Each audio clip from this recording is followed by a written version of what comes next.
Yeah, I remember someone telling me once that the Bible in the Middle Ages was chained up in libraries and that it was unloved and unwanted.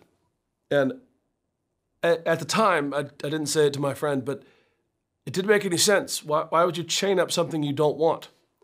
Usually you chain up the things that are very valuable that you're worried about they're being stolen. I lock my car because I want to have my car tomorrow, that kind of a thing. What I found out in the research, though, is that the problem with the medieval Bible was not a series of wolves in sheep's clothing stealing the Bible and locking them up. Rather, it was as the church moves into Northern Europe, into more humid climates, more at least wet, damp climates, the materials changed. You go from things like papyrus and parchment and other types of things to vellum and other types of materials that are made from animal skins.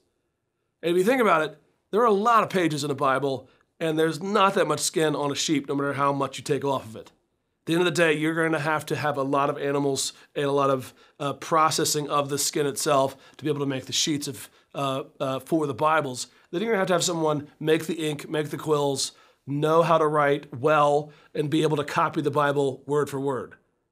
It is an enormously slow process, and the materials are quite high in value. And what I always say is the reason why no one had the Bible is because each Bible cost the size of a medium to a large size house, at least in terms of the relative value of it.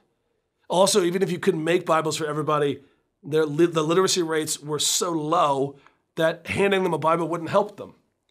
So what you needed were good Bibles that would be read in churches and more of the auditory listening of the Bible, which was very common in the Middle Ages. You heard the Bible all the time.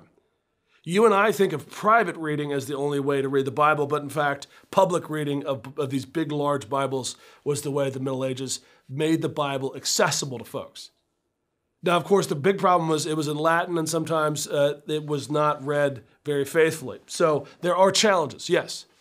But no one took the Bible from the laity. Rather, the cost was prohibitive. You couldn't have a Bible. And it was only when Gutenberg came along and he dropped the price because he made it so cheap and easy to reproduce that it really changed.